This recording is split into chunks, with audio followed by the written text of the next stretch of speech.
హేమ గారికి ఇటీవల బాగా వైరల్ అయింది న్యూస్ డ్రగ్స్ విషయంలో. విష్ణు కూడా ట్వీట్ చేశారు, ఈవెన్ దో ఛానల్స్ ఉన్నా కూడా నెంబర్కి సపోర్ట్ చేస్తూనే మాట్లాడారు. సి అన్లెస్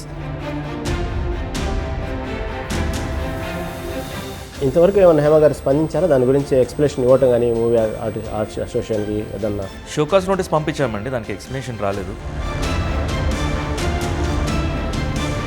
మా సభ్యత్వం రద్దు అంటే ఎలా అండి యాక్షన్ ఎలా ఉండిద్ది అంటే మూవీస్ ఉండవనా లేకపోతే? చాలా కష్టమైన క్వశ్చన్ ఇది. ఎటు సైడ్ మాట్లాడినా కామన్గా ఇండస్ట్రీలో చిరంజీవి గారికి శ్రీకాంత్, అలాగే పవన్ కళ్యాణ్ గారికి వచ్చేటప్పుడు మీ పేరు చెప్పుకుంటూ ఉంటారు. కాటమరాయుడుకి ఆయనే వచ్చేసి సజెస్ట్ చేశారంట. ఆయన అభిమానించే అభిమానులందరూ ఆయన సీఎం అవ్వాలని ఒక డ్రీమ్. ఆయన ఇంట్రెస్ట్ కూడా చెప్తున్నాను. వాస్టైన్ యాక్టర్ శివ బాలాజీతో వండర్ఫుల్ ఇంటర్వ్యూ రేపు సాయంత్రం 4:30 నిమిషాలకు.